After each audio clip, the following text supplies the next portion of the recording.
Charlie Kirk was shot and killed.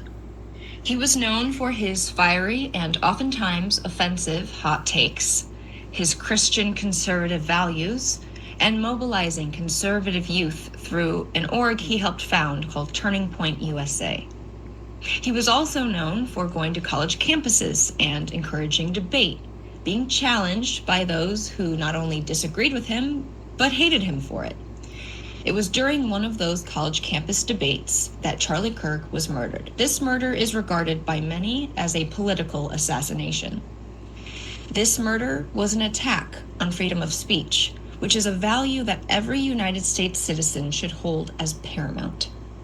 Our First Amendment acknowledges that the freedom to speak freely is a basic human right.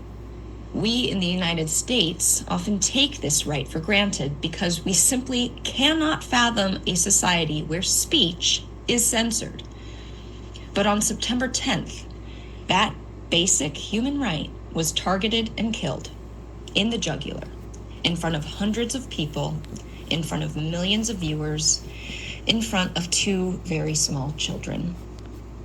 We at LGB Alliance know the importance of freedom of speech and the importance of distinguishing fascist violence from speech we find offensive or abhorrent even.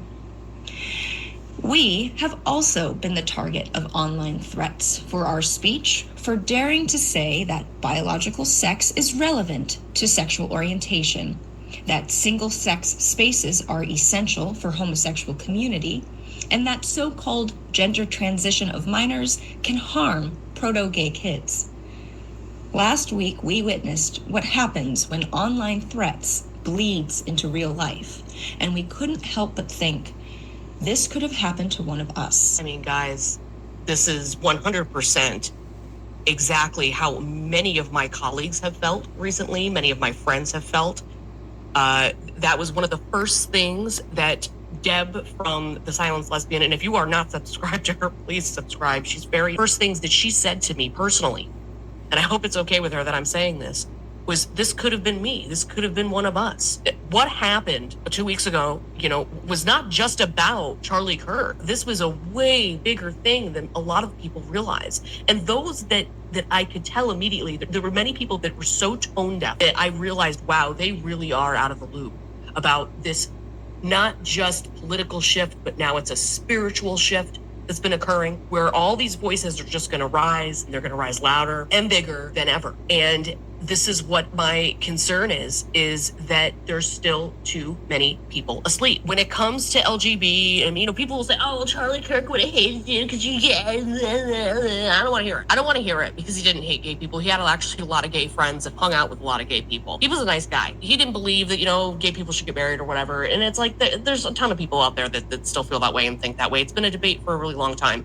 And honestly, I'm at a point with it where it just kind of rolls off my shoulders because the older you get, the stronger you get in where you're at with yourself, with your sexuality and all that. So, it's not something that I'm intimidated by. I'm not intimidated by Jesus. I'm not intimidated by the Bible. I'm not cowering in the corner when somebody's shaking their finger about religion or whatever, which Charlie didn't do, by the way. He didn't shake his finger at people about it.